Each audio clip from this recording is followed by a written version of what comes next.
Guys आज की इस वीडियो में मैं बात करूंगा इजराइल हमास वॉर के बारे में, क्योंकि आज की डेट में मार्केट में इसके ऊपर 3 से 4 पॉइंट्स को छेड़ा जा रहा है। जैसे कुछ टाइम पहले इस वॉर में सीज फायर हुआ तो हमास वालों ने इजराइल को अपोज करते हुए रॉकेट्स फायर कर दिए थे। इसके बाद गाजा में इजराइल के द्वारा एक्शन भी लिया गया था। तो अब इजराइल नॉर्थ गाजा में एक्शन ले रही है और साथ में साउथ गाजा में भी एक्शन ले रही है। और जो सेकंड पॉइंट है वो ये है कि गाजा पट्टी पर कार्रवाई की जा रही है। इसी की वजह से सीज फायर करवाने के लिए यूनाइटेड नेशन की सिक्योरिटी काउंसिलिंग में एक रिजोल्यूशन लाया गया था, जिसके ऊपर कल वोटिंग भी हुई थी। इसके अलावा एक इंटरेस्टिंग न्यूज ये भी निकल कर आ रही है, गाजा में जो आतंकवादी हैं जो गाजा से ऑपरेट कर रहे हैं उन्होंने अपने खासम खास पाकिस्तान से मदद मांगी है। इसके बाद ये जो न्यूज थी जब ये वायरल हुई तो उसी टाइम पर गाजा के अंदर हमास के जो आतंकवादी थे उनकी एक फोटो भी वायरल होना शुरू हो गई, जिसमें इजराइल फोर्सेस के सामने ये जो आतंकवादी हैं ये सारे के सारे सरेंडर करते हुए नजर आ रहे हैं। आप देख सकते हैं फोटो के अंदर। तो अब ऐसी और कुछ न्यूज भी निकल कर आ रही हैं, जैसे हमास की ओर से सीज फायर का जो वायलेशन हुआ था इसके बाद एक दोबारा वॉर स्टार्ट हो गई है। लेकिन अब जो इजराइल की तरफ से एक्शन लिए जा रहे हैं, जैसे आप बोल सकते हैं 7 अक्टूबर को हमास की ओर से इजराइल पर आतंकी हमला जो हुआ था और उस हमले में 24 से 48 घंटे बाद इजराइल की ओर से गाजा के अंदर हमास के खिलाफ कार्रवाई करनी शुरू कर दी थी। लेकिन उस टाइम पर ये जो कार्रवाई की गई थी ये कार्रवाई केवल नॉर्थ गाजा में ही की गई थी, जहां पर गाजा की जो मेन सिटी है ये कार्रवाई नॉर्थ गाजा की उस मेन सिटी में ही लिमिटेड थी। और उस टाइम पर इजराइल की तरफ से जो नॉर्थ गाजा में जो सिटीजन्स रह रहे थे उनको ये बोला गया था कि इजराइल की फोर्सेस नॉर्थ गाजा में हमास के खिलाफ कार्रवाई कर रही है, इसकी वजह से आप सभी नॉर्थ गाजा से साउथ गाजा की ओर शिफ्ट हो जाओ।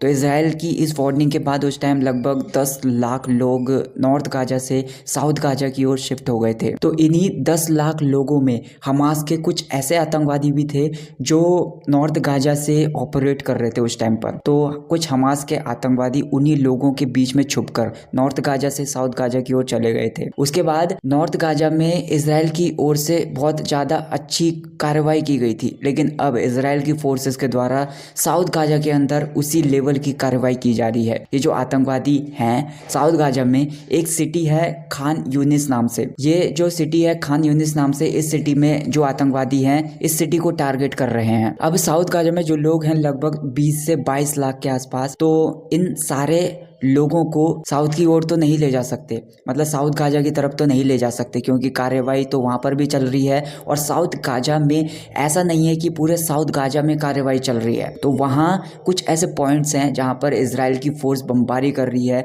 वहां पर कुछ ऐसे जोन्स बनाए गए हैं जहां पर इजराइल की फोर्स कार्रवाई कर रही है, वहां पर बमबारी भी चल रही है आतंकवादियों को मार गिराने की। और वहां के लोग हैं जो उन सारे लोगों को साउथ गाजा के अंदर ही सेफ जोन्स बनाए गए हैं, उन सारे सेफ जोन्स में उन लोगों को रखा गया है या फिर शिफ्ट किया जाना है, ताकि आम लोगों को वहां की जो सिटीजन्स हैं उनको ज्यादा नुकसान ना झेलना पड़े। स्टार्टिंग में जब ये हुआ था तो अमेरिका ने भी इजराइल को इस पॉइंट के लिए क्रिटिसाइज किया था कि ये चल क्या रहा है। वैसे देखा जाए तो रियल में ये बहुत ज्यादा रिस्की हो सकता है वहाँ के सिटीजन्स के लिए। वहाँ के लोग जो रह रहे हैं वहाँ साउथ गाजा में जो रह रहे हैं उनके लिए बहुत ज़्यादा रिस्की हो सकता है, क्योंकि साउथ में अब बमबारी होगी तो वहाँ के लोगों के लिए मुसीबतें तो आएंगी। लेकिन बाद में जब सेफ जोन का कॉन्सेप्ट आया तो उस टाइम पर अमेरिका इसराइल के सपोर्ट में आ गया।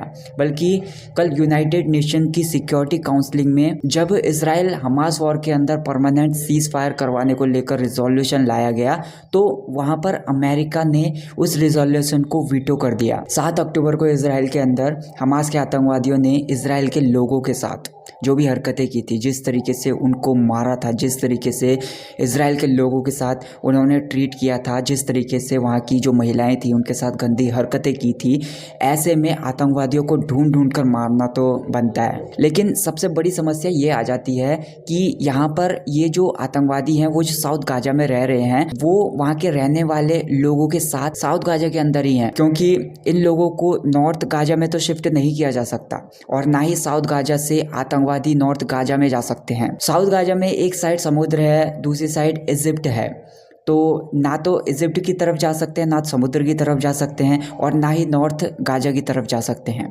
तो अब साउथ गाजा में ही रहते हुए आतंकवादियों को ढूंढना है, वहाँ के जो आतंकवादी स्पॉट बनाए गए हैं वहाँ पर आतंकवादियों को ढूंढकर मारना है, और वहाँ जो साउथ गाजा में लोग रह रहे हैं, वहाँ के जो सिटीजन्स हैं, उनकी सुरक्षा भी करनी है। तो इजराइल की जो फोर्सेज है वो बहुत ज्यादा स्ट्रिक्ट हो गई है। इसी की वजह से कुछ ऐसे आतंकवादी भी हैं जिन्होंने पिछले 48 घंटों में लगभग खुद को ही इजराइल की फोर्स के सामने सरेंडर किया है। हमास वालों के पास अब कोई रास्ता ही नहीं बचा, तो हमास वालों ने अब पाकिस्तान से मदद मांगी है, और पाकिस्तान से मदद मांगते हुए ऐसा बोला कि पाकिस्तान बहुत ज्यादा ब्रेव है। हमास के जो सीनियर पॉलिटिकल लीडर हैं इस्माइल हानिये, पाकिस्तान से मदद मांगी है, पाकिस्तान को एक बहादुर राष्ट्र बताते हुए उससे इजराइल को रोकने के लिए हस्तक्षेप, बीच में इंटरफेयर करने का आग्रह किया है। तो इसके बाद जो भी पॉइंट्स निकल कर आएंगे उन पॉइंट्स के ऊपर मैं कवर करूंगा। तो अगर वीडियो पसंद आई हो तो वीडियो को लाइक कर देना, चैनल को सब्सक्राइब कर लेना। Thank you so much for watching this video.